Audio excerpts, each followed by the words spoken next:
Sorry for the audio. Yeah, so welcome everyone. We are on week 8, prayers and meditations by the Mother. And we have two prayers this time with us, January 29, 1914 and January 30, 1914. So we'll take them up one by one. And whoever wants to share first, it would be nice if we can go through the prayer first and then share our reflections. Anyone feels ready?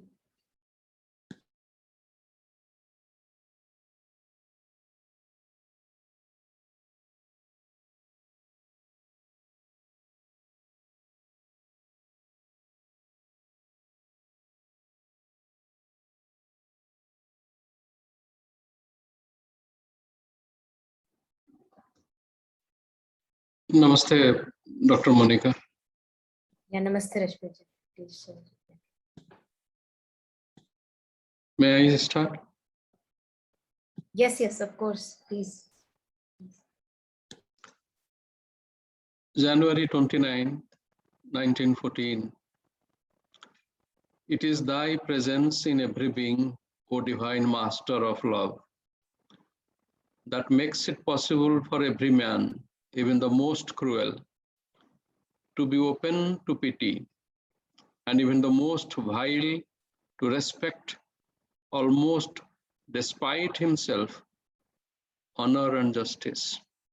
It is thou who, beyond all conventions and prejudices, illuminest with a special light, divine and pure, all that we are and all that we do, and makest us see clearly the difference between what we actually are and what we could be. Thou art the impassable barrier set up against the excess of evil, darkness, and ill will. Thou art the living hope in every heart of all possible and future perfections. To thee, all the fervour of my adoration. Thou art the gateway within reach of our conception, leading to unsuspected and inconceivable splendours, splendours which will be revealed to us progressively.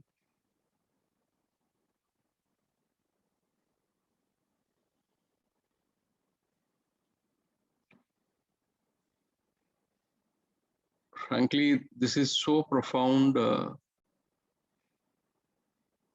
What little I understand is that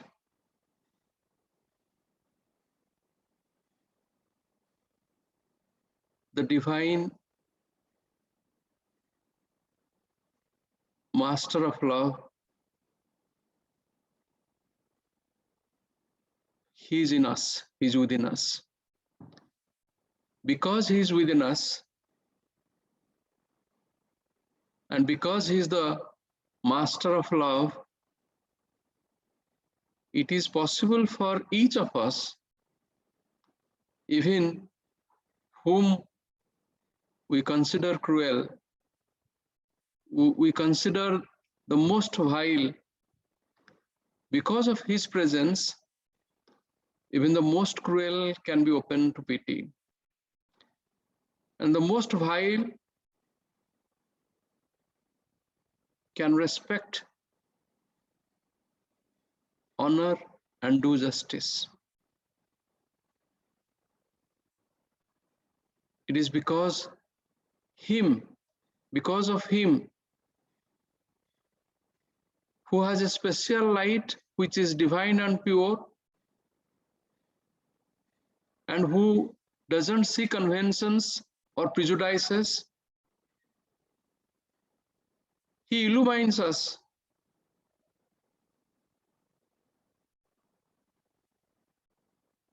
And what we are actually, and what we do. And he makes us clearly see the difference between the two. That means what we actually are and what we could be, our possibility. He clearly show it to us. He is the barrier which is impassable, which cannot be crossed, which is against the excess of evil, darkness, and ill will. Once those evil, darkness, ill will comes to a point, then jada jada hi dharmasya glanirvavati, he comes. And he is the living hope in every heart, which clearly shows what perfections are possible and what are waiting for us in future.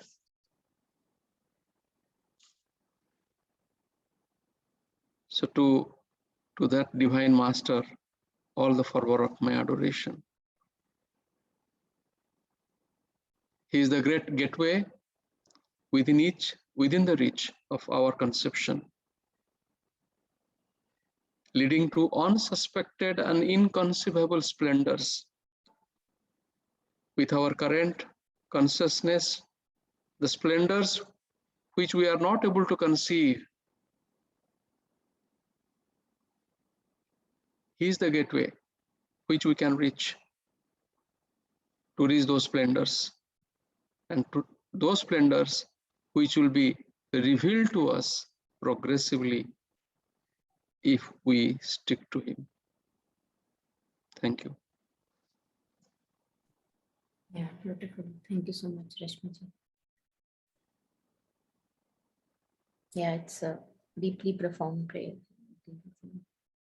So anyone who wants to share next?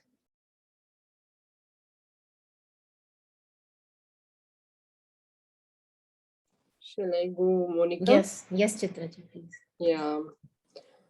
Yeah, again, as Rashmi shared, it is a profound prayer for me, no?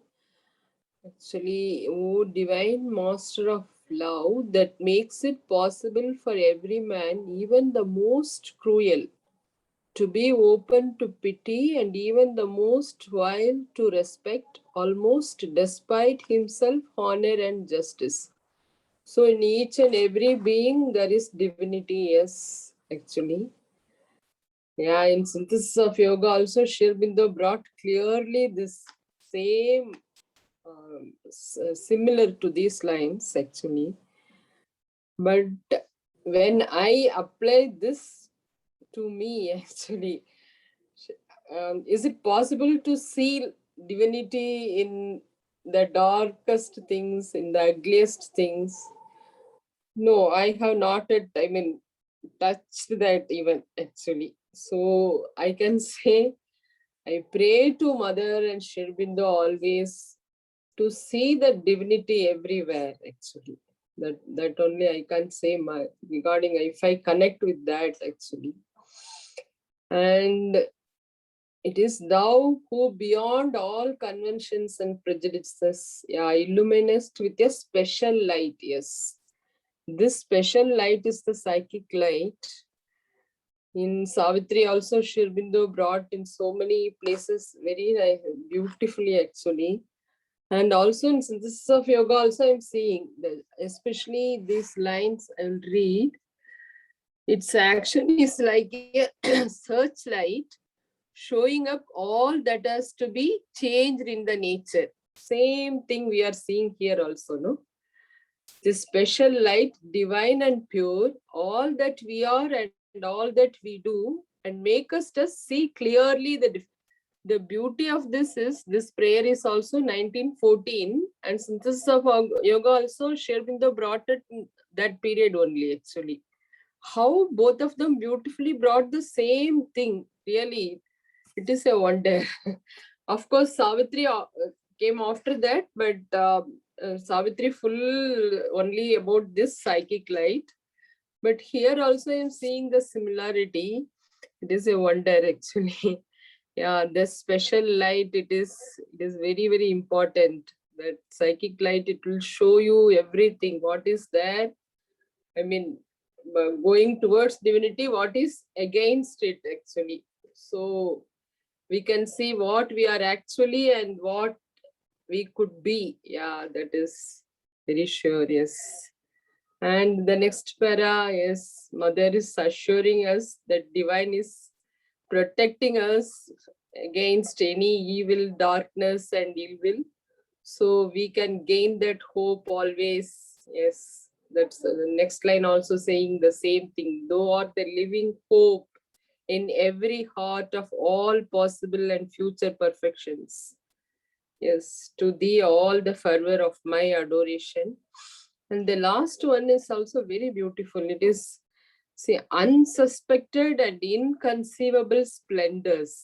Yes, it's a very beautiful line. It touched my heart a lot. Without any doubt, no, leading to unsuspected and inconceivable splendors. There is no doubt in it. You will definitely reach that light, actually. So, Mother is again assuring us actually splendors which will be revealed to us progressively. Yeah, this is also. Yeah. This is the anyhow, it's a very beautiful prayer. Yeah, thou art the gateway within reach of our. Again and again, if you read these lines, no, yeah, that even if we go to some heights and again falling down to the low level, but if we read these prayers, you also shared, no, that share in those words about the prayer. I read those lines also. It's also very beautiful. Again, it is instilling lot of hope in us. Yeah, thanks for this prayer also, Monica. Thank you. Yeah, thanks for sharing, Yeah. Chaitra. Yeah, Yeah. beautiful. Yes. Yes. Yeah. So I think shortly we can, if time permits later, we will also go through those lines on prayer, Sri Aurobindo's. Yes, Luba, please share. Yeah. Hi, Monica ji, Jishnu here. Okay, Jishnuji, Okay, please. so as Chitra ji and Rashmi ji has both covered, I'll just share few, not related to the lines, few reflections and a few other anecdotes which came to my mind as I heard Chitra ji. So one is, as Sri Aurobindo used the term in Savitri, that leverage. So here, as Chitradi was speaking, it came to me as if Mother is speaking the divine towards the last line. The divine is like the portal or like the leverage based on which we we move from ordinary to extraordinary, or we become from normal to divine. Through divine, we become the divine, and He is our hope. The other thing that is you who make us clearly the difference between what we actually are and what we could be. That reminds me of that mother as she was reading from Dhammapada, and she said, concentrate only on what you want to be and do not think of what you do not want to be.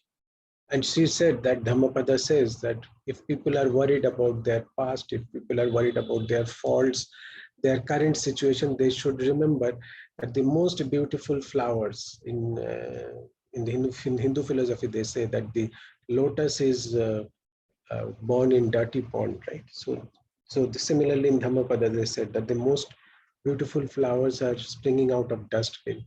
And that is what we should remember, that whatever be the current situation, at times, especially 1914, we should understand it was not a very nice period. Very soon the World War has broken out, First World War, and Mother was in the, she was aware of the heart of the developments which were happening. It was a very, very dark period of time that time. And so it's very easy, like when such a situation happens of such scale, it's very easy for us to feel that, is there any hope? If we look at Afghanistan today, just think, if there is any sensible people, what they will feel? They will feel that they have no hope.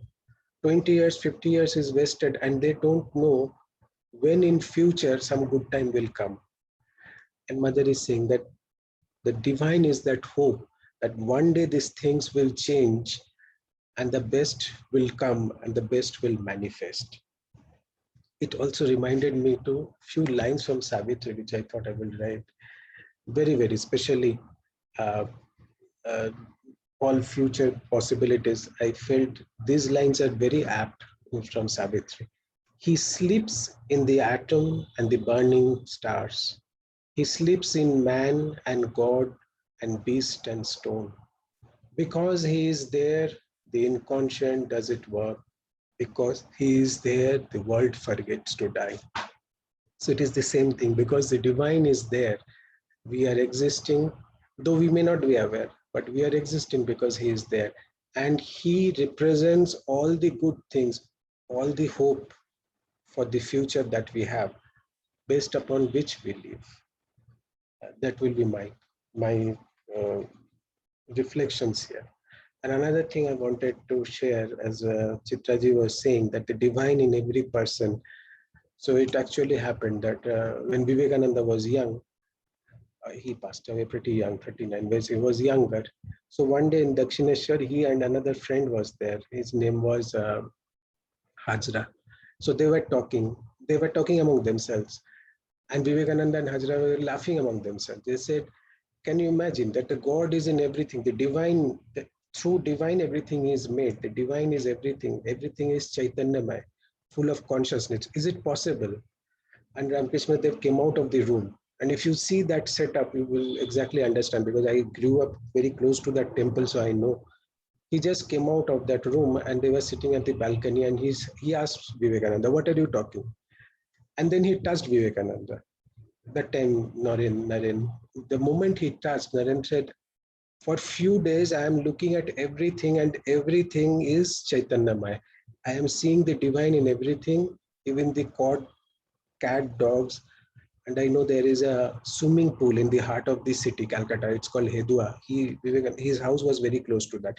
He said, I hit my head on the railings of that swimming pool to see, am I dreaming? Because even I see these railings are conscious. So to see the divine is actually a very, I mean, everything. It's a very high level of experience. Very few fortunate people had. And I should also say, and then Swamiji went and told Ramakrishna that please take this experience back. Otherwise, I cannot live normally if I am continuously having this experience. So I thought I will share that with you. Yeah, beautiful. Yes. Would Luba want to share? Anything? I will listen today. Thank you. Okay. So in case you come up later, please share. So I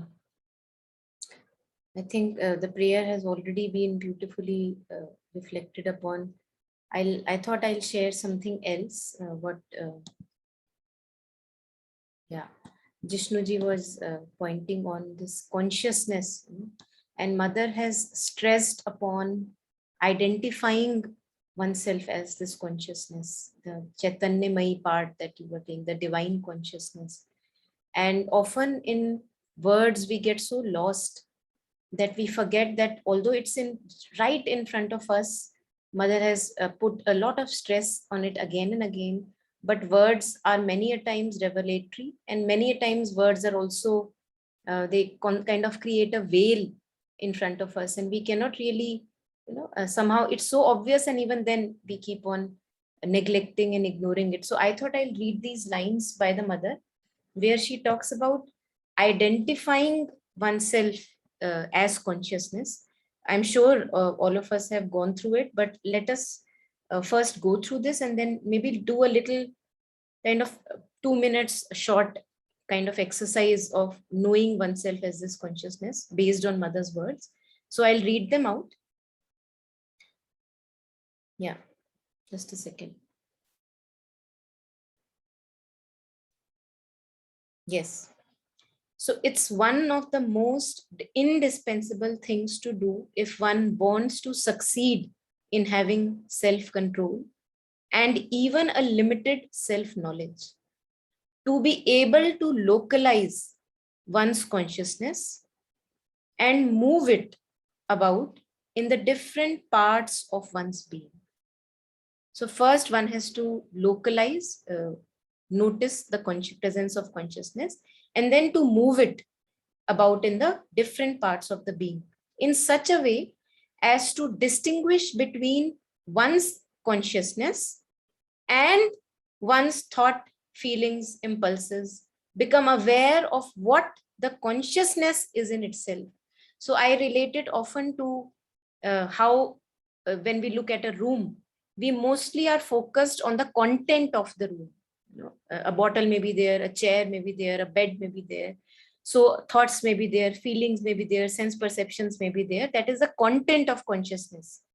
So mother is saying that instead of this focusing on the content of consciousness, one becomes aware of the consciousness is itself, through which you know the thought, through which you know a feeling, through which you know a sensation. In this way, one can learn how to shift it. One can put one's consciousness in the body, put it in the vital, how is one feeling, put it in the psychic, that's the best place to put it in, she says. One can put one's consciousness in the mind, can raise it above the mind, and with one's consciousness, one can go into all the regions of the universe. And then she, it's a long paragraph, I'm just sharing snippets here. And then she says that what one calls as myself, one has to really notice that what do we call as myself? Am I this thought? Because thoughts are always fleeting. Am I the feeling? Feelings also change. Am I the sense perceptions in the body? They also keep on changing. But this, Monica ji, I'm interrupting. yes. I request you read the full paragraph because it Okay. is very So I'll interesting continue. and important. Yeah, I'll please. continue. Thank you. Yeah. So then I'll just continue with when she says that how do you notice yourself? What is yourself? What is unchanging element in one's being? But first of all, one must know what one's consciousness is. That's what we were talking about, the divine consciousness. Become conscious of one's consciousness, localize it. And for this, there are many exercises. But one of them is very well known, is to observe oneself and watch oneself living, and then see whether it is really the body, which is consciousness of the being, what one calls as myself. And then one has realized it, that it is not at all the body, that the body expresses something else. Then one searches in his impulses, emotions, to see whether it's that. And again, one finds out that it's not that. And then one seeks his in thoughts, whether the thought is truly himself, what he calls as myself. And at the end of a very short time, and it's actually, one can notice that it's a very short time. At the end of a very short time, one becomes aware, no, I am thinking, therefore, myself is different from my thoughts, because I can see the thoughts. So I am different from the thoughts. And so by progressive eliminations, neti neti, as we say in Vedanta, neti neti. So not this, I'm not this thought, I'm not this feeling, I'm not this sense perception. And so by progressive eliminations, one succeeds in entering into contact with something which gives you the impression of being, yes, that's myself. And this something I can move around. I can move it from my body to my vital, to my mind. I can even, mother says, if I am very accustomed to moving it, I can move it into other people. I think this is what the essence of what Jishnuji shared, the experience of Swami Vivekananda, where that consciousness spreads itself out and sees itself everywhere, that even in the railing and everywhere, even in the objects, living objects, non-living objects. So she says, if one is accustomed to moving it, I can move it into other people. And it is in this way that I can identify myself with things and people. I can, with the help of my aspiration, make it come out of my human form, rise above and towards regions which are no longer in this little body at all and what it contains. And so one begins to understand what one's consciousness is. And it's after that that one can say, good, I shall unite my consciousness with the psychic being and shall leave it there so that it may be in harmony with the divine and be able to surrender entirely to the divine. So this paragraph is like a mantra for each one of us. I've been kind of reading it again and again, again and again, and through one of the other masters, contemporary masters, Rupert Spira, he exactly stresses upon the same thing. Know yourself as this consciousness, identify yourself as this consciousness. Otherwise, there is no relief from suffering. Because if I identify with my thoughts, feelings, and whatever is happening in my life, I will always be suffering. There may be happy parts in the story, but very soon the sad parts will come and I will be suffering constricted. But once we know ourselves as this limitless consciousness, owing to the presence of which I know a thought, I know a feeling, I know a sensation, then there is no limitation to that consciousness. And Mother is giving us a master key here. Put it in the psychic, place it in the psychic. That's the best place to put it, and so that it can go on uniting with the divine consciousness. So yeah, I think that's what I wanted to share in this prayer and after all the reflections. And it's beautiful how even the body tells you, even for 2-3 minutes, if we are able to really identify ourselves as this consciousness, looking at the looking itself, noticing the noticing itself, if we are able to place it there, then you see that even the breathing changes. The breathing becomes absolutely clear and fluid. So one may be having a blocked nose, otherwise, but once you meditate on this consciousness for a few moments only, as if it does the nadi shodhana, Mother says that this is required, the cleansing of the channels is required, and it automatically does the cleansing of the channel. Even for a few moments, if we are able to concentrate or identify ourselves as this consciousness, which notices all the stuff, rather than focusing on the content of consciousness, which Mother shared here beautifully. So I think that's about this prayer. If there are more reflections, please share.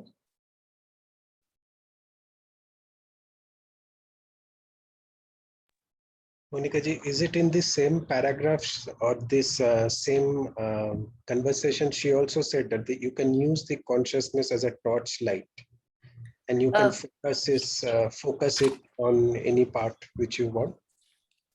So I cannot see the torchlight thing here, Okay. but I'm sure, yeah, it must be connected. Yeah, you want to share that? No, I will then have to search and I will see. Okay. Yeah, I have read this, but of course it will be good if you share once again in entirety. How? Yeah. Thank you. Okay.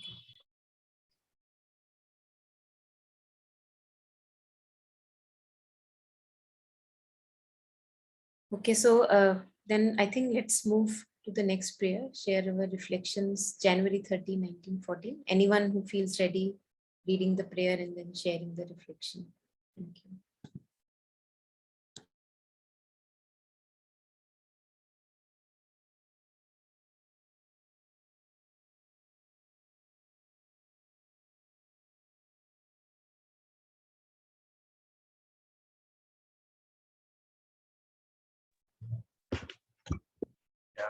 I will read them.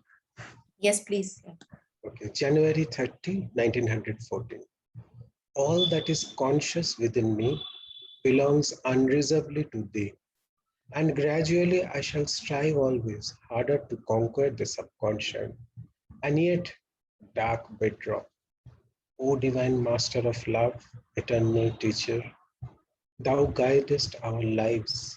It is in thee alone and for thee alone that we want to live. Enlighten our consciousness, guide our steps, and grant that we may do the utmost we can, using all our energies solely to serve thee. So here, few things I would like to draw attention, more than reflection, I would say. See here, Mother is saying all that is conscious within me belongs unreservedly to thee. In separate conversation, she has said all that is good in us, or that aspiration to be good, all these movements come from psychic. So here she is saying, whatever is in good, conscious within me belongs absolutely to you. And gradually I shall strive harder to conquer the subconscious, the yet dark bedrock. And here I would like to, what I reflect here is something which she said much later. And if we have read her later works, we know Mother and Sri Aurobindo has said this subconscious is collective. It is not individual. It is the collective subconscious of the human race. And it is so interesting because this is January 1914. This is before Mother met Sri Aurobindo. So which means both of them, while Mother is directly not speaking here, but both of them have separately thought about these things, that the subconscious is collective and it needs to be transformed. Mother is speaking, not speaking of herself. She knows about herself that, okay, motherhood belongs to me, it belongs to you. But I strive to change the subconscious, which is a dark bedrock. And what is this subconscious? In a much later conversation in 50s, if you recall, Mother said once that one day there was a case, a weekly class, and the students were so lazy that they did not have any question to ask. And then Mother meditated and she said that I wanted to see what kind of laziness, because you imagine, right? Mother is there standing, she is there to answer. She is taking her time out to answer and nobody has any question. And she said, I went into the subconscious and I found that it is, she has described that, and she said that it is like hard edges. And ultimately she reached that at the bottom of the subconscious there is divine. But that is much later, around 40 years later than this, what she is writing. O, o Master of love, eternal teacher, thou guidest our lives. It is in thee alone and for thee alone that we want to live, enlighten our consciousness, guide our steps. And here my feeling which we came is that we all live directly or indirectly for the divine.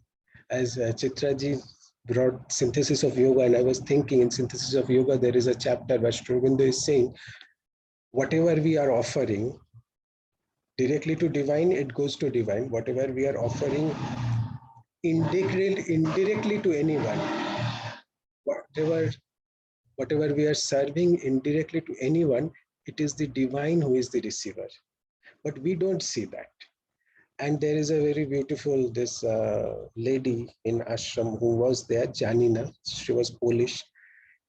Her letters are very beautiful, or her letters, her journal, and there she wrote, there was someone in the ashram who was bothering her, whom she did not like. And she said, I forgot what she said, whether she said the mother or the divine. And she said, she wrote, the divine has taken the mask of this person and come to me. So that is how she was extremely, and Mother, her attitude towards life was, which Mother said later after she passed away very early.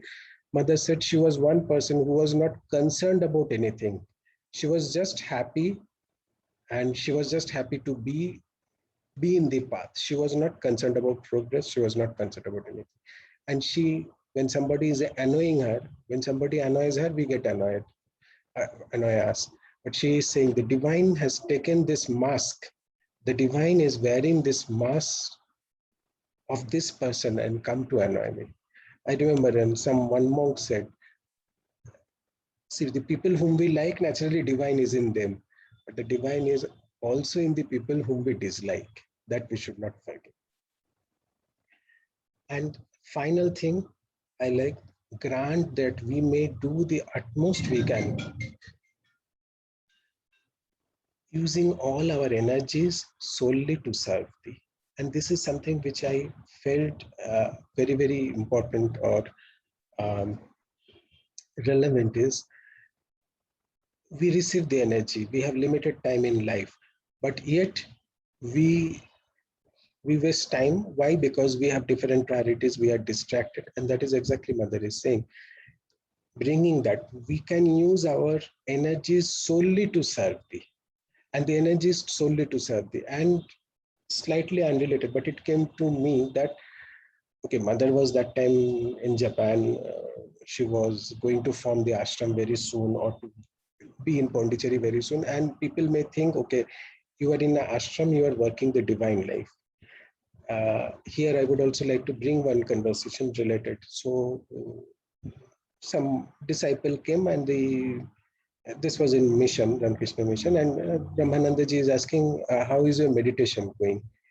He is saying, meditation is not happening well. He said, why? Because I have too much of work. He said, see, you are unable to meditate meditate not because of work, because your mind is distracted. And that is exactly what I see in myself and with many others. We are not distracted, which Mother is saying, because of the work. It is every work which is coming to our life has been given by the divine. But we forget the divine and get engrossed in the intermediary work. We forget to offer that work how we should. And that is why Mother said that the constant remembrance and the offering. If we start to constantly remember and offer, we will be actually using our energy solely to serve the divine. But currently we are unable to. Of course, Mother said that is the crown, that is the crowning glory. That is what happens when you receive the perfection. But when I read this line, I felt that again, that as if that is the goal, the ultimate goal that I should be having in front of me. Yes, beautiful. Thank you, Jishnuji. Thank you so much. Beautiful, Jishnuji. Yeah, Yeah. very nice. Actually. And And also, yeah, this I shall strive always harder to conquer the subconscious. No, this line I heard in one of Alokda's talk also. Mother has done it for us, it seems, actually. He said, Alokda said, actually, we are, I mean, we human beings, if we have any problems, if we face any crisis, we go to Pandits and astrologers and seek some, I mean, they said you have done some sins in the past life, so you have to get rid of it by doing this puja and spending so much money on that. So what Alokda said, one who is following this integral yoga path, they can totally surrender everything to Divine Mother in the hope she is doing the work for us. He quoted the line from Savitri also, that canto only he said, I think, actually. This is in book 10, first canto. I read that line actually. She atoned for all, since the first act when sprang the error of the consciousness of time, the rending of the inconscient seal of sleep, the primal and unpardoned revolt that broke, the peace and silence of the nothingness which was before a seeming universe, appeared in a vanity of imagined space, and life arose, engendering grief and pain. So this line, she atoned for all. Yeah, he pointed out this line, and he said all these things actually. So when I read this prayer, I can really connect with this. I shall strive always harder to conquer the subconscious. Yes. And next thing also, oh divine master of love, eternal teacher, thou guidest our lives. This faith should be always there with us, I feel like. Yeah, if that faith is there, whatever the darkness we face, we will immediately come out actually. It is in thee alone and for thee alone that we want to live. This is the next stage. Enlighten our consciousness, guide our steps, and grant that we may do the utmost we can, using all our energies solely to serve thee. Yes. And also in the Friday study circles, we discussed about that consecration, that meaning of the consecration. It is beyond surrender, no, to serve thee alone. That consecration means, it seems. Mother pointed out that consecration word line, if the word itself contains a flame, actually. So even in your talk, surrender talk, I heard that you beautifully explained about that, Monica, actually, about that consecration. Consecrate all the acts to divine, that is solely to serve the divine. Yes. This all came to me when I read this prayer. Thank you. Yeah. Yes, thank you so much, Chitra ji. Mm.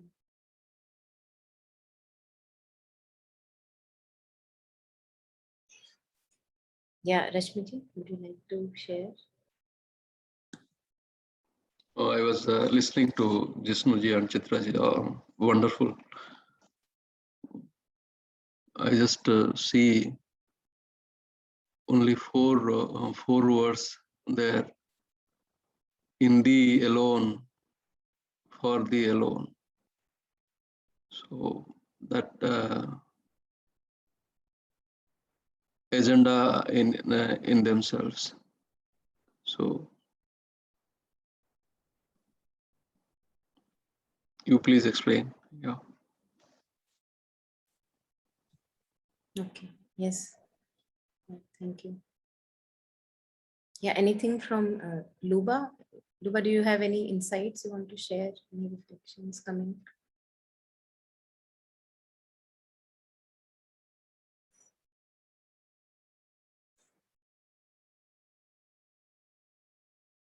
Okay, so I'm assuming there is nothing. So on the subconscient, I'd like to read Mother's words. Today I was just preparing for something else, and this something from the Mother came up. So Mother was talking of transformation of character, and I've often wondered on this path, integral yoga, especially the transformation of character. It appears, I don't know, I feel that it appears simple than it is. When we are reading about it, it appears beautiful. There is no doubt about it that it appears beautiful. But when it happens to anyone Yeah, of true. Yes.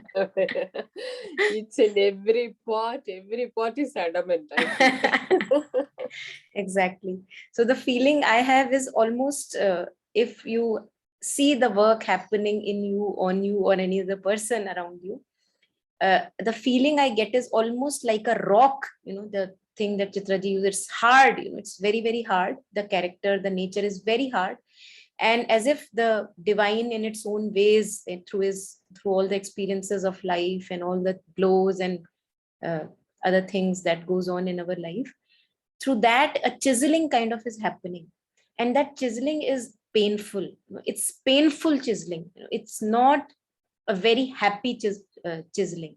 At least that's what some part of my experience is, that it's, although one knows that it's for good, although one knows that it's something beautiful is happening, but when the character is shaped, when the transformation of character happens, I think one really goes through a lot of discomfort. Why? Because the nature that we are I'll coming to what Mother shares on the subconscious, it is also, it has become like a skin. It's like a skin. And how do you feel when a skin gets peeled off from your body? You feel hurt, because you have so far considered it your own.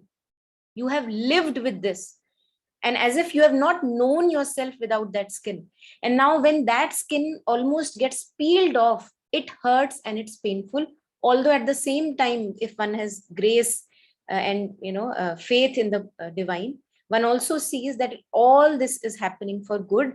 But for me, the experience is that there are uh, moments of extreme unease and discomfort, and even pain and suffering also at times, because what one considered as oneself, that all is slowly being taken away from uh, oneself, because divine just want you for its own purpose.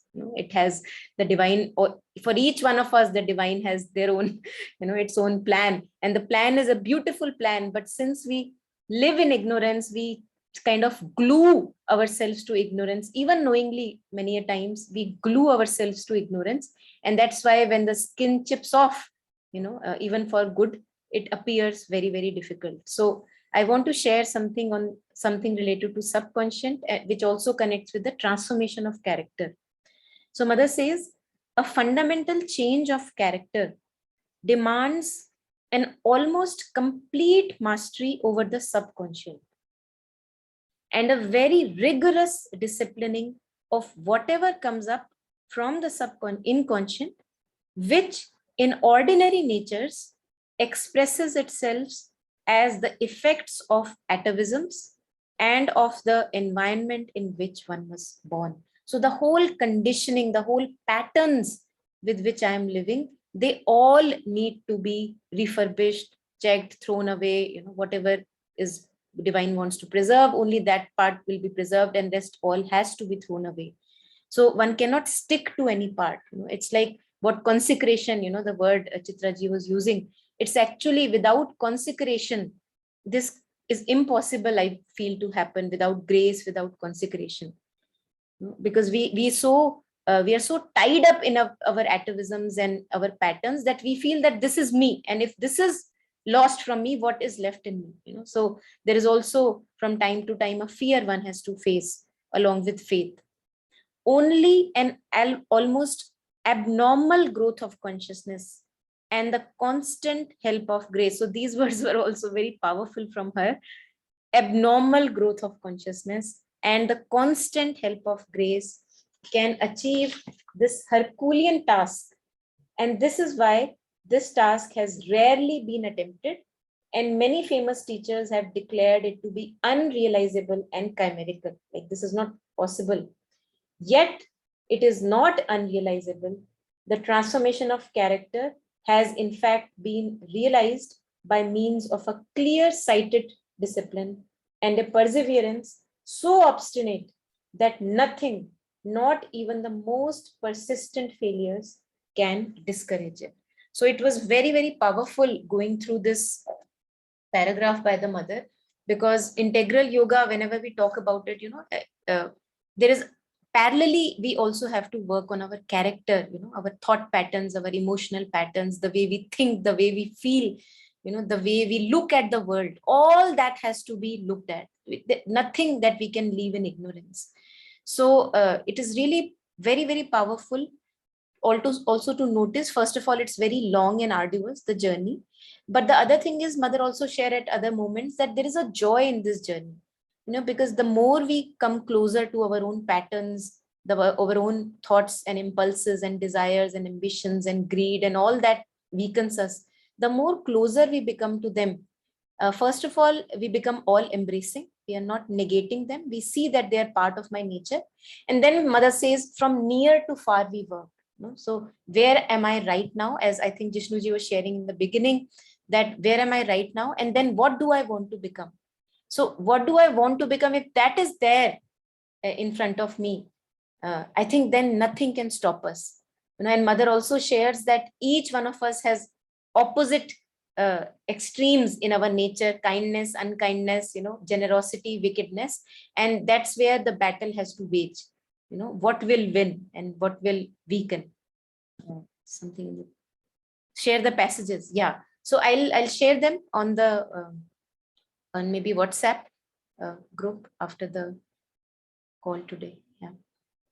So I think that was about something I wanted to relate with the subconscious, that it's easier said than done. And also, as Jishnuji was sharing, that it is collective subconscious. And that is why mother says that if you take care of one little desire or one little habit in you, then you actually make that ripple for everyone, that you help the whole consciousness collectively move forward.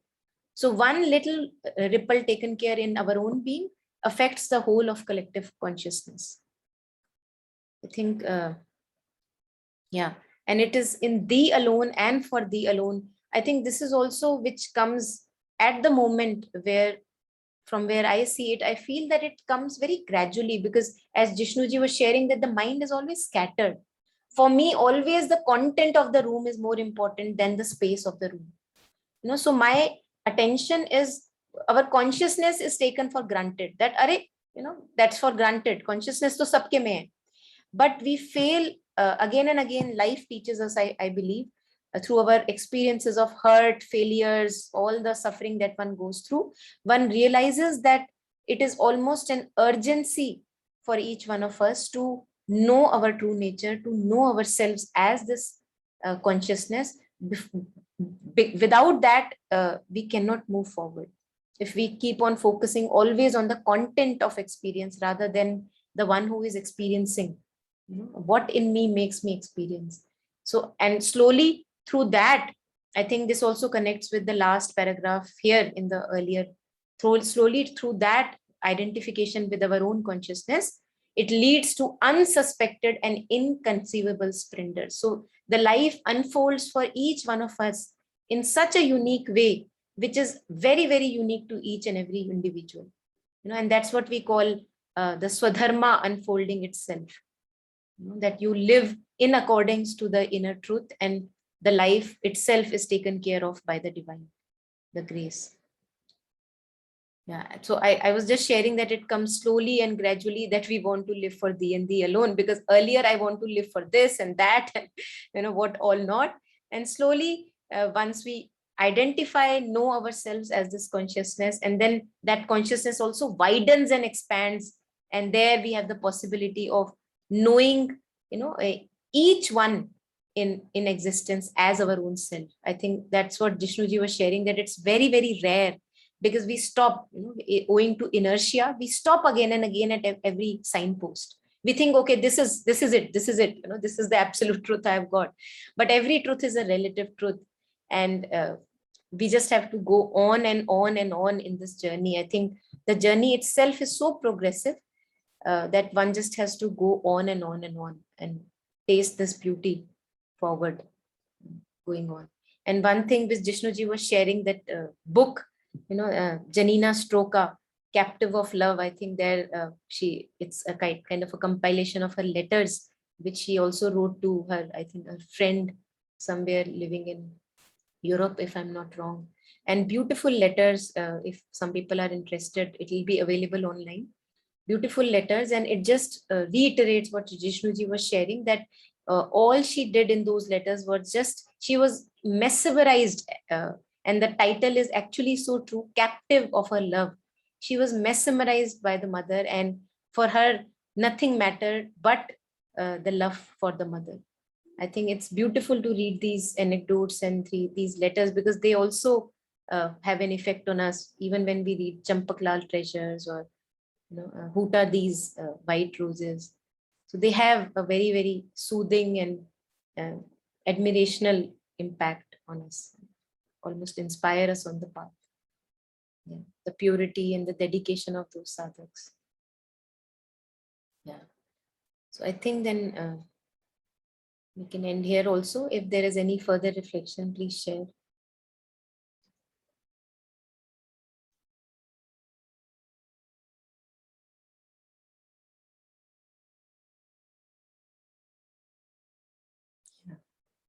The last line of this prayer, using all our energies solely to serve thee.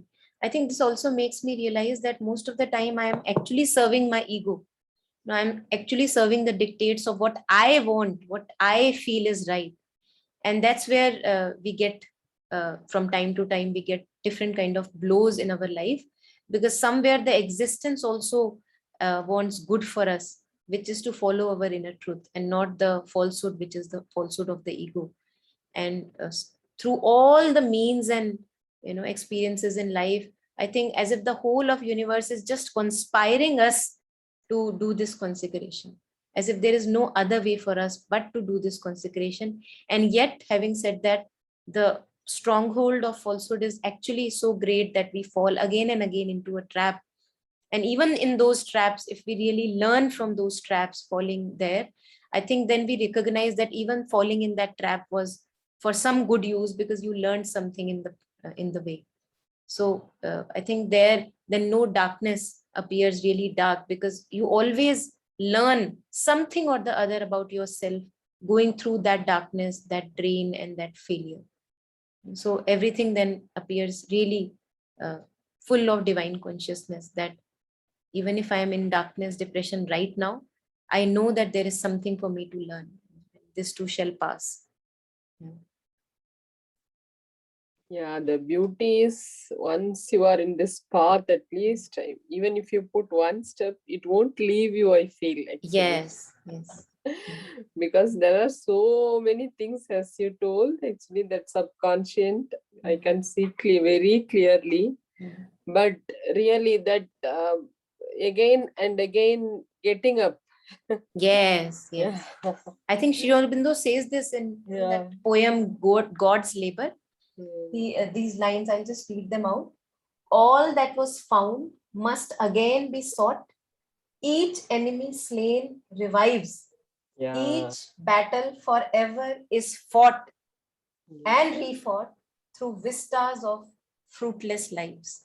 So, and mother says that don't think that if you have a bad habit or something that you want to check out from your consciousness, if once you think you have taken a baby step, don't think that you've gotten too far, because it will arise again, it will come up again.